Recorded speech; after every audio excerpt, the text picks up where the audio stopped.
Սա կոմեդիա է և ֆիլմը ժամանակ անցկացնելու համար ինքը բացի բարի էներգիայից, որը մենք փորձել ենք այս ֆիլմի միջոցով փոխանցել մեր հանդիսատեսին, ուրիշ ոչ մի մեծ գաղափարներ չի կրում, պարզապես ընկերասիրություն, ջերմություն, եթե խոսել շարմի մասին, իհարկե շարմը բացի կոմեդիաներից, մեկ-մեկ խոսում են նրա մասին, որ կոմեդիաներ ենք միայն նկարում, չէ, մենք նկարում ենք տարբեր ֆիլմեր, կյանքը այնքան տխուր է այսօր և այնքան շատ պրոբլեմներ կան կյանքում, որ անպայման պետք են այսպիսի ֆիլմեր, որ մենք լիցքաթափվենք, ավելի ջերմ և բարի նայենք մեր կյանքին։ Ծախսել ենք այնքան, ինչքան որ պետքներ, այսինքն շատ, իսկ փակագծերը երևի կբացի բելան, ավելի ֆինանսական մասով, կոնկրետ եթե... Հետ կապված կարող եմ ասել, որ ֆիլմի բյուջեն եղել է 400,000 ԱՄՆ դոլար։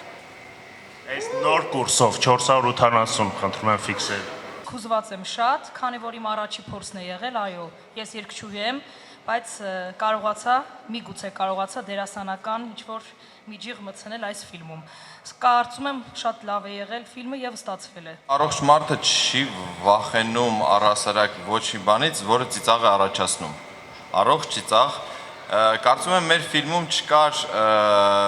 ծիծաղ, որը կվիրավորի մարդուն կամ տվյալ շարժմանը և այլն և այլն։ Առհասարակ եթե վերաբերվես դրան քննադատաբար, ապա ոչ մի թեմայով պետք է չխոսես, ոչ մի թեմայով պետք է հումոր չանես, կարծում եմ մենք մեր ֆիլմում ոչ մեկին չենք վիրավորել։ Կարելի է ասել այսպես ինչ-որ հավաքական կերպար է, նախքին իմ խաղացած օլիգարխները ինչ-որ երանգներ ունեն, որը նման է և ինչ-որ կոնկրետ օլիգարխ չի եղել, որին մենք կրկնօրինակել ենք։ Եվ իմ կյանքի մեջ ամենակրտսեր զուգընկերը ում հետ խաղացել եմ երբևէ։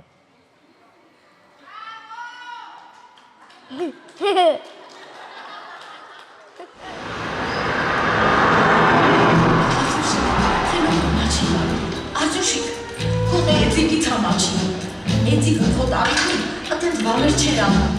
Էցիկ ջան, դուք այս տարիքում ինչ էիք անում։ Դե մենք Կատիկոչից կանսարվայի բանկային կամ բացրիք չոնում։ Չիշկարում։ Թողնի չեք անում,